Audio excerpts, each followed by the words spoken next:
Վերադարձանք գովազդից եւ քանի որ առջևում ապրիլի 24-ն է, շարունակենք խոսել հենց այս թեմայով։ Բոլորովին այլ, դժվար, երբեմն նույնիսկ անհաղթահարելի թվացող ճանապարհը մեծ ողբերգությունների վերապրում է։ Դեռևս 2 տարի առաջ Ժեստ հոգեբանական կենտրոնը ստեղծեց մեծ ցեղասպանության հոգեբանական կողմերը ցուցահանդեսը, որը ներկայացվեց ոչ միայն Հայաստանում, այլ նաեւ արտերկրում։ Նկարների միջոցով փորձ էր արվում ներկայացնել քայլերը, որոնց միջոցով այո, հնարավոր է վերապրել անգամ անվերապրելին։ Մեր տաղավարում է հոգեբան Լուսինե Գրիգորյանը եւ մեր թեման վերապրումն է։ Բարի լույս։ Բարի լույս, բարի առավոտ, ուրախ ենք ձեզ մեզ մոտ հյուրընկալել։ Ասմիկը խոսքի մեջ ասեց, որ ցուցահանդեսի ժամանակ ներկայացված էր նկարներ, որոնց միջոցով ցույց է տալի քայլեր, որոնց միջոցով հնարավոր է վերապրել անվերապրելին։ Եկեք հասկանանք առհասարակ վերապրելու հետ կապված։ Վերապրելը ինչ է նշանակում վերապրել։ Մոռանալ, թե սովորել դրա հետ ապրել։ Շատ ճիշտ հարցադրում էր, որովհետև մենք վշտի հաղթահարման եւ ամենատարբեր կորուստների դեպքում ունենում ենք երկու ծայրահեղ մոտեցում։ Մի դեպքում ճնշում ենք մեր հույզերը եւ փախնում ենք այն իրականությունից, որում մենք գտնվում ենք։ Մյուս դեպքում շատ ավելի երկար մնում ենք տառապանքի փուլում եւ ոչ միայն մենք ենք մնում, այլ նաեւ ստիպում ենք մեր երեխաներին, մեր ընտանիքի անդամներին մնալ տառապանքի փուլում, ինչը նշանակում է ցավը գիտակցել, բայց շարունակել պարբերաբար ինքներս մեզ ցավեցնել։ Եվ այո, ինքնանպատակ չէր մեր նախաձեռնությունը, ինչպես եւ մեր յուրաքանչյուր նախաձեռնություն, որովհետեւ հոգեբանական խնդիրների տեսանկյունից հաճախ կարող ենք տեսնել տարելիցով պայմանավորված, թեմայով պայմանավորված հոգեբանական խնդիրների ակտիվացում, ինչու, որովհետեւ հայոց ցեղասպանությունը դասական օրինակ է կոլեկտիվ տրավմայի, որտեղ տրանսգեներացիոն ցավը փոխանցվում է սերնդեսերունդ։ Այսինքն այն խնդիրները, որոնք մենք սովորաբար բնորոշում ենք եղերն ապրած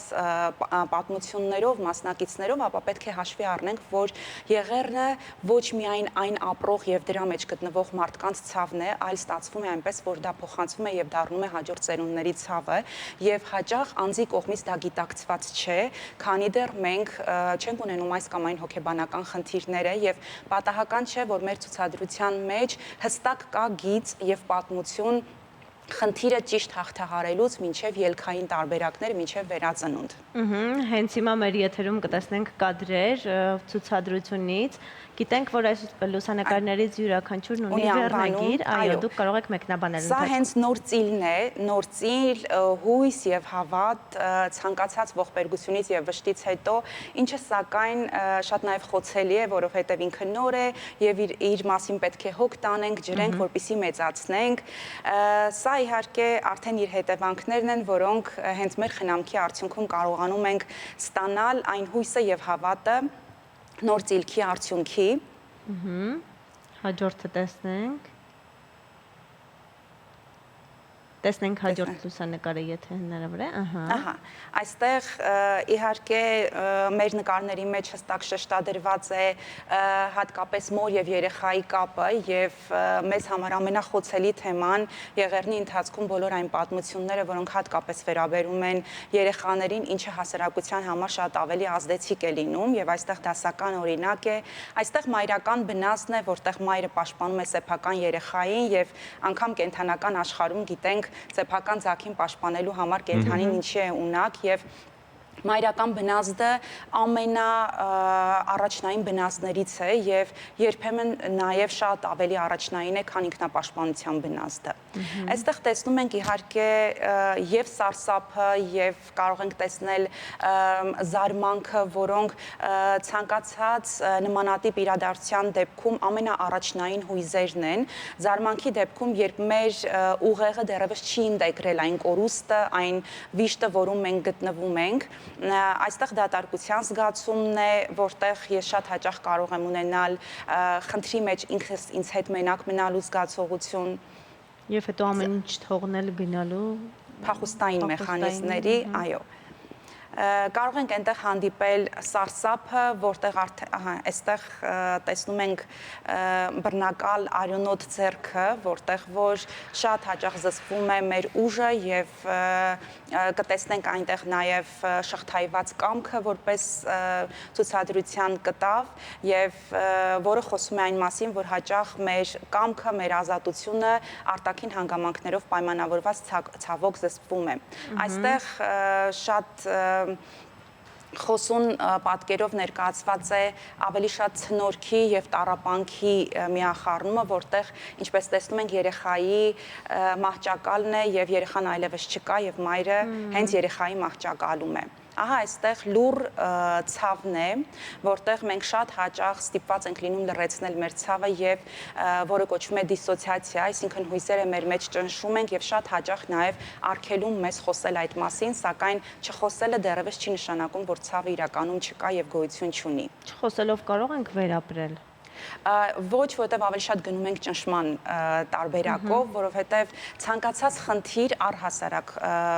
մեզ մոտ վերապրվում է հենց խոսելու, ոչ թե տառապելու, այլ գիտակցական մակարդակ բերելու, որովհետև խոսելը հնարավորություն է տալիս դուրս բերել մեզանից, թուլացնել խնդիրը եւ առողջ մոտեցման արդյունքում այն ավելի հեշտ հաղթահարել։ Իսկ մարդը կարող է առանց մասնագետի օգնության վերապրել որևէ ցավ, եթե ընդհանրական ցավի մասին ենք խոսում։ Իրականում մեր օրգանիզմը ամենատարբեր իրավիճակներում արագ ինքնակարգավորվելու բոլոր հնարավորությունները ունի,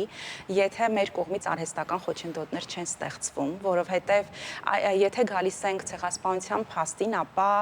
դա կարծես թե մեզ համար հոգեբանական առում, ոչ միայն պատմական ցավ, այլ հոգեբանական առումով կարծես ժառանգություն է, որը մենք շարունակում ենք կրել եւ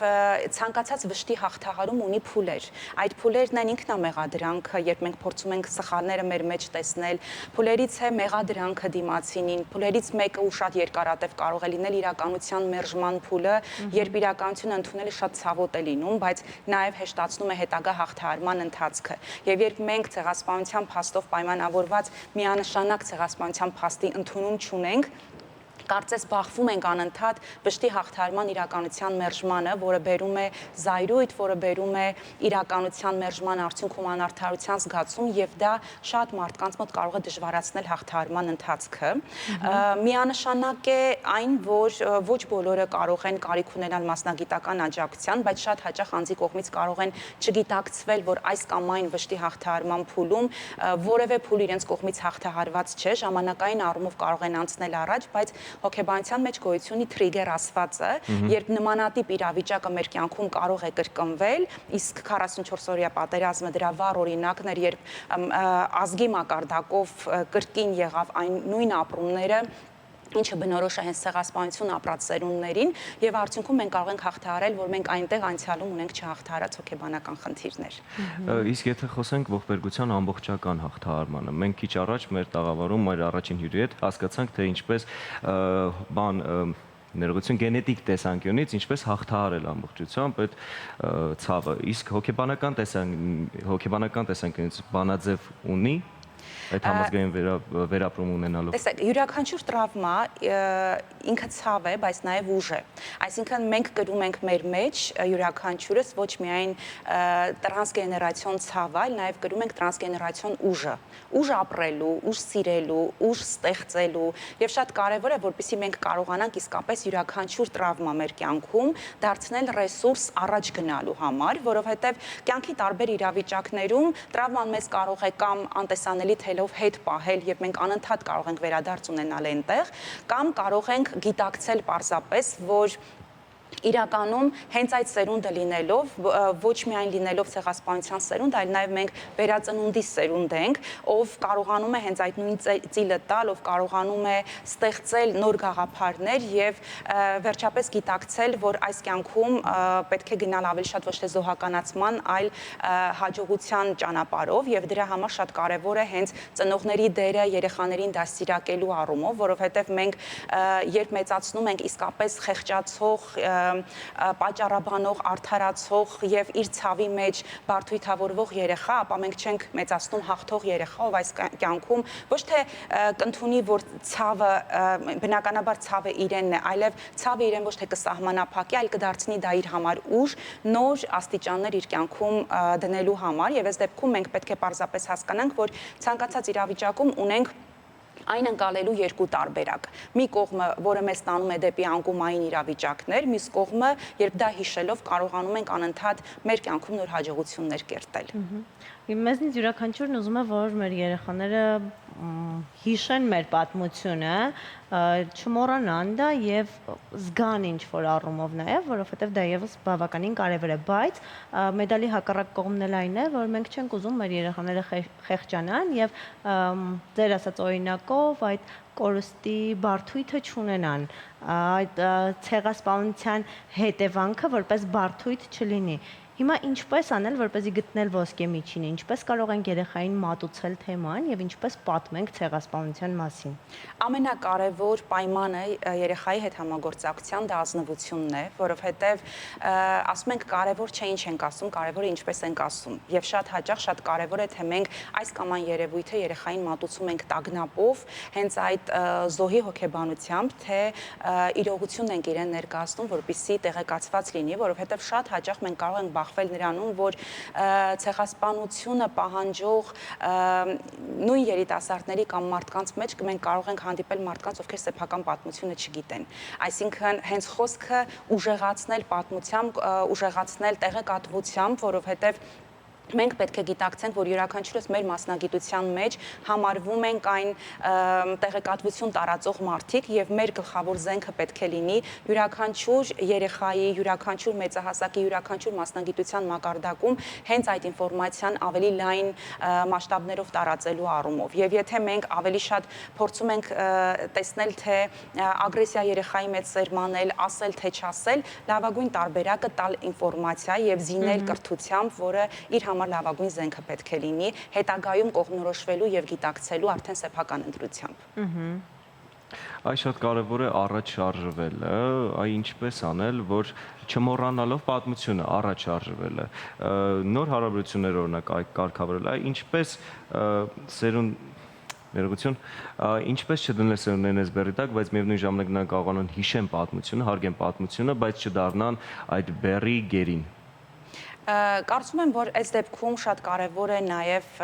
յուրաքանչյուրի իրավագիտակցությունը, ընկալումը եւ սեփական ընտրությունը, որովհետեւ համենայն դեպս այս փուլում մեր ծնողները կարծում եմ ոչ այդքան այդ առումով մեզ ծանրաբեռնում են հիշացնելով եւ այլն, բայց կարևոր է թե առհասարակ ընտանիքի մոտեցումը այս կամ այն խնդիրների հաղթահարման մեջ ինչպիսին է եւ մենք ինչպիսի կոնցեպտ ենք տալիս յուրաքանչյուր երիտասարդ խնդիրները հաղթահարելու ուղղությամբ, որովհետև եթե մենք սովորեցնում ենք, որ իրավիճակը կա ու իրավիճակում պետք է ելքեր փնտրել, այսինքն մեծացնում ենք ելքեր փնտրող երիտասարդի երեխայի, այս դեպքում ցանկացած կյանքի իրավիճակում կարողանում է շատ ավելի ճկուն լինել, որովհետև ասում ենք, որ ինքնաբավության կարևոր բանալին այն է, որ մենք կարողանում ենք մեզանից դուրս գտնվող անառողջ միջավայրին տալ առողջ վերաբերմունք։ Հետևաբար շատ կարևոր է, որպեսզի մենք մեր մեջ ուժեղացնենք այն կարևոր կողմերը, որովհետև մենք ամենայն դեպս ապահովագրված չենք նորանոր նմանատիպ պատմություններից, որքան էլ որ փորձենք լավատեսական լինել եւ տարիներ առաջ նմանատիպ փորձի միջով անցանք եւ կարծես Դամոկլյան սրի նման այդ վտանգը մեր գլխում անընդհատ կա, բայց միևնույնն է մեր շրջապատող անառողջ միջավայրի հանդեպ մենք պետք է ձևավորենք սեփական առողջ վերաբերմունքը եւ նաեւ տագնապի հիմքում, որտեղ հոգեբանական խնդիրների մեջ մենք կարող ենք տեսնել ամենատարբեր խնդիրները, որոնք սերնդեսերունդ փոխանցվել են ընդհուպ միջև օրինակ սննդային վարքի խանգարումը, որի պատճառները կարող ենք փնտրել մեր սերունդների մեջ, որտեղ որ մենք մերժում ենք սնունդը, օրինակ նույն անորեքսիայի դեպքում չեմ ուզում ուտել, որովհետև ես մեղավոր եմ, որովհետև եղել են սովամահության դեպքեր, ուտում եմ հակառակ մյուս ծայրահեղությունը, որպեսզի չմահանամ, որովհետև որտեղ մահն է, այնտեղ էլ ապրելու վնասն է, եւ մենք պատասխանատու ենք մեր ապրելու համար, եւ մենք պատասխանատու ենք մեր որակով ապրելու համար։ Եվ կարծում եմ, որ կարևոր առաքելությունը հենց երեխայի մեջ պետք է ձևավորել, թե որքանով ես դու պատասխանատու քո կյանքի համար եւ որքանով ես պատասխանատու քո կյանքում անելու այն ամեն ինչ ուղղված է ստեղծելուն, արարելուն եւ այն ամենին, ինչը քո ձեռքերում է։ Շնորհակալություն։ Եկեք նաև խոսենք ցուցահանդեսի մասին, վերադառնանք ցուցահանդեսի թեմային։ Մի քանի օր առաջ Գյումրիում տեղի ունեցավ ցուցահանդեսը, բայց նաև արտերկրում է տեղի ունեցել ցուցահանդեսը մի քանի անգամ, խնդրում եմ պատմել նաև դրա մասին։ Այո, մենք պարբերաբար կենտրոն ունենում է այցելություններ Հայաստանի սահմաններից դուրս եւ իհարկե հոգեբանության մեջ մեր գլխավոր նաեւ կարգախոսն է իսկապես հայ հոգեբանական միտքը տարածել եւ առաջին այցը եղել է Հարավային Ամերիկա։ Իհարկե շատ ավելի ցավալի է, որ նշեմ, երբ մենք մեծ ոգևորությամբ տանում էինք, որպեսզի ցուցադրեինք, շատ հաճախ հենց այնտեղ նույն ոլորտի մասնագետները չգիտեին ինչի մասին է խոսքը։ Այսինքն հենց նույն անտեղյակությունը, ինչ ասել է 15 թվի Եղեռն, ինչը մեզ համար հայի ինքնության հարց է եւ դա